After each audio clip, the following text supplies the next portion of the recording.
السلام علیکم ورحمۃ اللہ وبرکاتہ۔ امید ہے ناظرین آپ سب اللہ کے فضل کرم سے خیریت سے ہوں گے۔ آج ہم شروع کریں گے الدرس الخامس 5واں سبق۔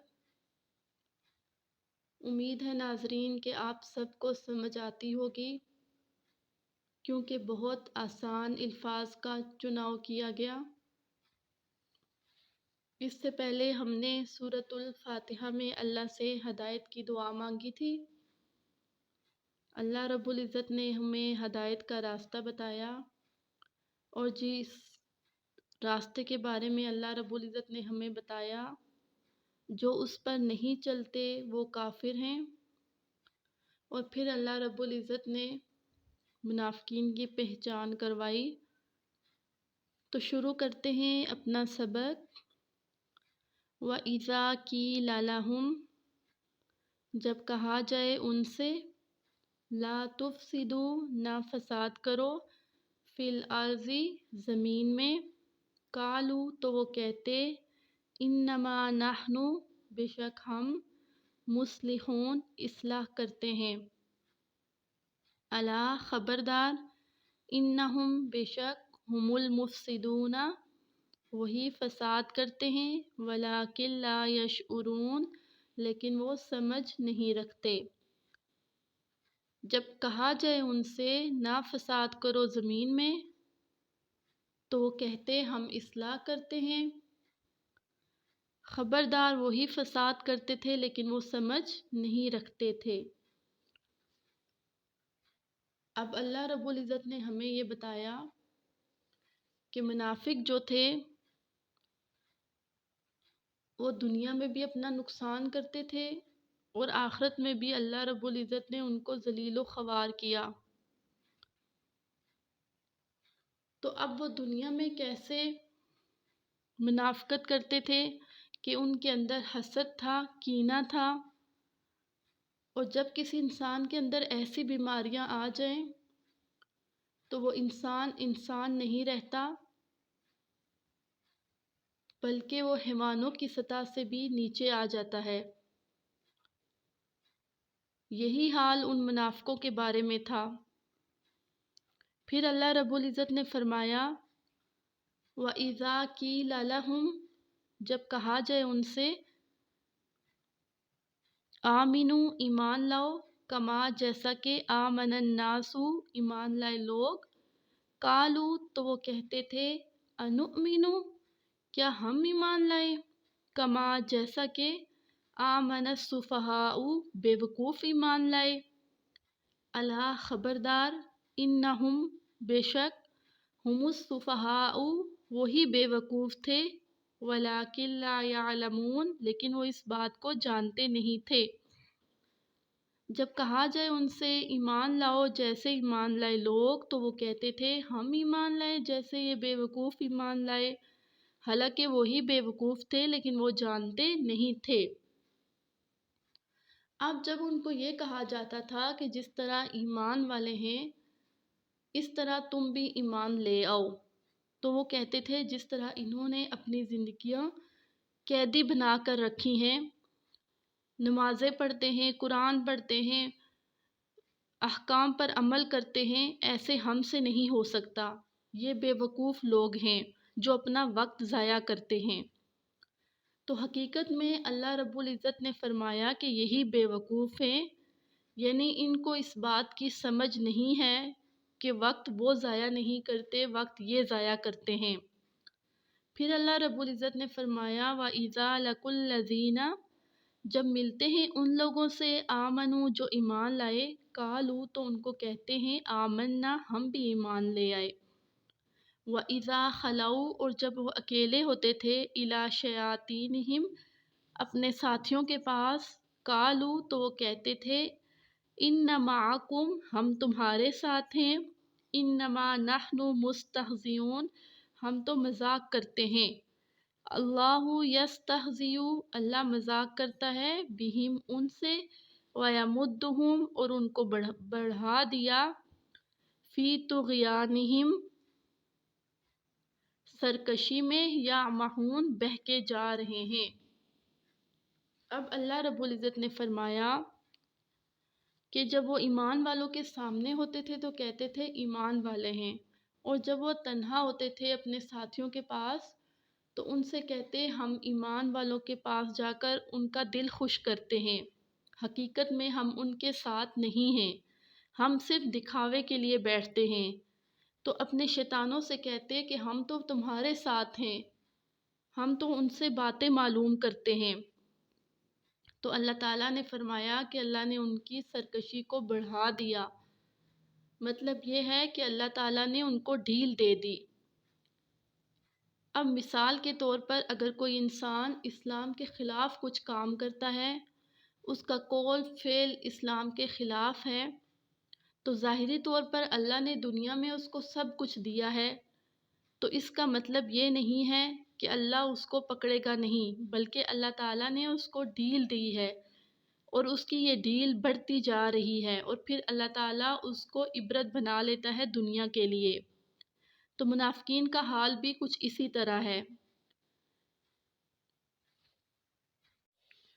اولئک الذین اشتروا، وہی لوگ ہیں جنہوں نے خریدا، والضلالۃ،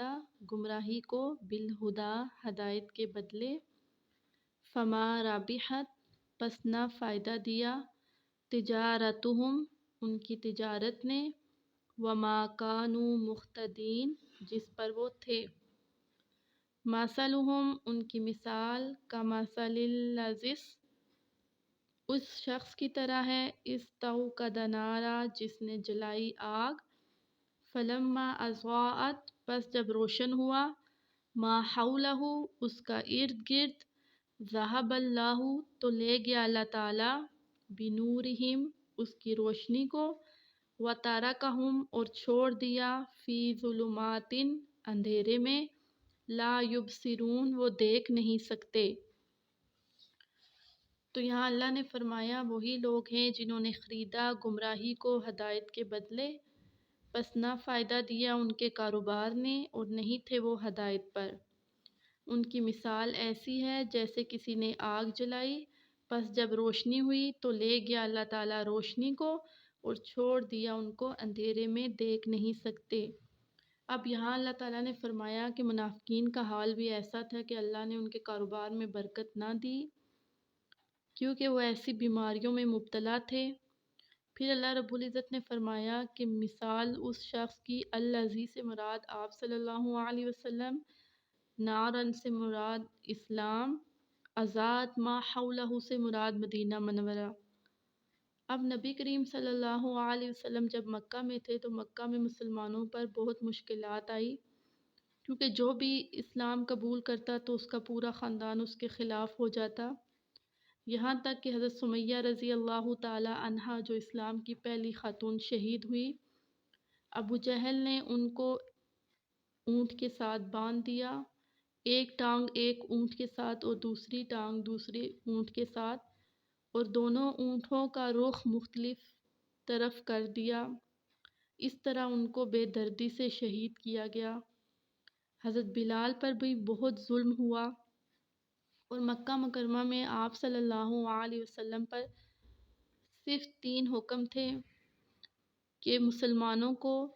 رب کی پہچان کروائیں، توحید، رسالت اور آخرت۔ تو آپ صلی اللہ علیہ وسلم بار بار اسی پر زور دیتے کہ جب غلام مالک کو پہچان جائے گا تو پھر اسی کے حکم پر زندگی بسر کرے گا۔ تو جب مدینہ منورہ میں آپ صلی اللہ علیہ وسلم آئے تو آپ صلی اللہ علیہ وسلم کے ساتھ صحابہ کرام بھی تھے، اور مدینہ میں عبداللہ بن ابی تخت پر بیٹھنے لگا تھا۔ جس وقت آپ صلی اللہ علیہ وسلم آئے اور ہر طرف اسلام کا چرچا ہو گیا، عبداللہ بن ابی نے اسلام کو بہت نقصان پہنچایا، لیکن پھر بعد میں لالچ میں آ کر اسلام کو قبول کر لیا کہ مال غنیمت میں سے بھی حصہ مل رہا تھا اور وراثت وغیرہ میں بھی، تو اس نے ظاہراً اسلام قبول کر لیا لیکن حقیقت میں وہ اسلام کے خلاف تھا۔ تو اس طرح اس نے آپ صلی اللہ علیہ وسلم اور ایمان والوں کو بہت تکلیفیں پہنچائی۔ یہاں اس سے مراد یہی ہے کہ آپ صلی اللہ علیہ وسلم مدینے میں ہر طرف نور لے آئے تھے اسلام کا، لیکن جو اس سے فائدہ نہ اٹھا سکے انہوں نے اس سے فائدہ نہ اٹھایا۔ سم بہرے ہیں، بکمن گنگے ہیں، امیون اندھے ہیں، فہم لا یرجعون وہ لوٹ کر نہیں آتے۔ یہ منافقین کے بارے میں بھی یہ آیت ہے کہ گنگے ہیں، بہرے ہیں، اندھے ہیں۔ مثال اس کی ایسے ہے جیسے کسی بچی نے اپنے کان میں کوئی ہینڈ فری ڈالا ہو اور اس کو بار بار آواز دی جائے تو اس کو آواز سنائی نہیں دیتی، ایسی مثال منافقین کی تھی۔ پھر اللہ رب العزت نے فرمایا او کصیبم یا زوردار بارش من السماء آسمان سے، فیہ اس میں ظلمات اندھیرا ہو، ورعد اور کڑک ہو، وبرق اور بجلی ہو، یجعلون وہ ڈالتے ہیں، اصابعہم اپنی انگلیاں، فی آذانہم اپنے کانوں میں، من الصواعق کڑک کی وجہ سے، حذر الموت موت کے ڈر سے، واللہ اللہ تعالی محیط گھیرنے والا ہے، بالکافرین کافروں کو۔ تو اب یہاں پر اللہ رب العزت فرماتے ہیں منافقوں کے بارے میں کہ جب ان پر کوئی ان کی مرضی کے مطابق کوئی حکم نازل ہوتا تو وہ خوشی سے مانتے، اور جب کوئی سخت حکم نازل ہوتا تو وہ کانوں میں انگلیاں ڈال لیتے۔ جب آپ صلی اللہ علیہ وسلم مکہ میں تھے تو وہاں توحید، رسالت اور آخرت پر بار بار زور دیا جاتا، لیکن جب آپ صلی اللہ علیہ وسلم مدینہ میں آئے تو یہاں اگرچہ جنگیں تھیں، ایک کے بعد دوسری، دوسری کے بعد تیسری، تو احکام ذرا سخت نازل ہوئے، تو یہ منافقین اس کو نظر انداز کر لیتے اور ماننے سے انکار کر دیتے۔ تو اللہ رب العزت نے فرمایا کہ جو ان کے مرضی کے مطابق نازل ہوتا اس کو خوشی سے مانتے تھے۔ پھر اللہ تعالیٰ نے فرمایا یکاد البرق قریب ہے کہ بجلی، یخطف لے لے یا اچک لے، ابصارہم ان کی آنکھوں کو، کلما جب کبھی اضاء لہم روشنی ہوتی تھی، مشوا چلتے تھے، فیہا اس روشنی میں، وَإِذَا أَظْلَمَ اور جب اندھیرا ہوتا، علیہم ان پر، قاموا کھڑے ہو جاتے، وَلَوْ شَاءَ اللَّهُ اگر چاہے اللہ تعالیٰ، لَذَهَبَ تو لے جائے، بِسَمْعِهِمْ ان کی سماعت کو، وَأَبْصَارِهِمْ اور ان کی بصارت کو، ان اللہ بے شک اللہ تعالیٰ، علی کل شیء قدیر ہر چیز کو جاننے والا ہے یا ہر چیز پر قادر ہے۔ تو اب یہ جو آیت ہے یہ پل صراط کے بارے میں ہے کہ پل صراط جو تھی وہ پل صراط کے نیچے جہنم ہے، اور جب یہ نیک لوگ پل صراط سے گزریں گے تو وہ تیزی سے جنت کی نہر کی طرف چلے جائیں گے، لیکن یہ جو منافقین ہوں گے جب یہ جائیں گے تو ان کے انگوٹھے کے اوپر تھوڑا سا نور ہوگا، تھوڑی سی روشنی ہوگی، تو کبھی یہ چلیں گے اور کبھی رکیں گے، اور جو نیک لوگ ہوں گے وہ پل صراط سے ایسے جائیں گے جیسے کوئی آندھی چلتی ہے، اور بعض لوگوں کو ان کا نور ایسا ہوگا جیسے پہاڑ ہے، یعنی پل صراط میں اندھیرا ہوگا لیکن لوگ اپنے اعمال کی روشنی کو لے کر چلیں گے، کسی کے پاس وہ روشنی پہاڑ جتنی ہوگی اور کسی کے پاس صرف انگوٹھے میں تھوڑی سی روشنی ہوگی۔ منافقین کے بارے میں بتایا کہ کبھی وہ چلیں گے اور کبھی وہ رکیں گے۔ تو آپ صلی اللہ علیہ وسلم کا ارشاد مبارک ہے کہ جنتی لوگ جو ہوں گے وہ تیزی سے پل صراط سے گزر کر نہر کی طرف چلے جائیں گے، لیکن جو جہنمی ہوں گے وہ جہنم میں گر جائیں گے۔ تو منافقین کا حال بتایا کہ ان کے پاس ان کے اعمال کی روشنی نہیں ہوگی۔ تو ناظرین، ہم نے منافقین کے بارے میں جو آیات تھی وہ ہم نے پڑھ لی۔ یہ آپ صلی اللہ علیہ وسلم کے زمانے میں منافقین کے حالات و واقعات بتائے گئے، لیکن اس میں سبق ہمارے لیے ہے کہ ہم نے اللہ سے ہدایت کی دعا کی تھی، اللہ نے اس کے جواب میں ہمیں سیدھا راستہ بتایا، اور منافقین کے حال بھی ہمارے سامنے لائے کہ اگر ہم میں سے کوئی انسان اس میں مبتلا ہے تو وہ اس بیماری کو دور کر لے، وہ جھوٹ چغلی غیبت چھوڑ دے، منافقین والے کام چھوڑ دے، دل سے ایمان کو قبول کرے، دل سے اس پر عمل کرے۔ تو ناظرین، ہمارا پڑھنے کا مقصد صرف یہی ہے کہ ہم نے اس قرآن پر عمل کرنا ہے، اس کو اپنی عملی زندگی میں داخل کرنا ہے۔ تو ہمیں اپنے پہ سب سے پہلے غور کرنا ہے، اپنے نفس کا محاسبہ کرنا ہے کہ آیا یہ جو ہم نے آیات پڑھی ہیں ان میں سے کون کون سی بیماری ہمارے اندر ہے، اور انشاءاللہ آج ہم نے یہ پڑھ لیا، ہم نے آج کے بعد اپنے اندر سے وہ بیماری ختم کرنی ہے، کیونکہ قرآن کو ہم نے سیکھ لیا، قرآن کو ہم نے پڑھ لیا، تو جو جو بیماری ہمارے اندر ہوگی ہم نے اس کو صاف کرنا ہے، تاکہ جب ہم قرآن مکمل کریں تو ہمارا دل بالکل شیشے کی طرح صاف ستھرا ہو۔ تو اللہ تعالیٰ سے دعا ہے کہ اللہ تعالیٰ اس کو ہماری عملی زندگی میں داخل فرمائے۔ اور ناظرین، قرآن کے درس کے بعد ہر دعا قبول ہوتی ہے، تو اللہ تعالیٰ سے اپنی ہدایت کی دعا مانگا کریں کہ اللہ ہمیں سیدھے راستے پر چلا اور اس کو ہمارے لیے اجر کا باعث بنا۔ تو ناظرین، ملیں گے اگلے درس میں، تمت بالخیر، اللہ حافظ۔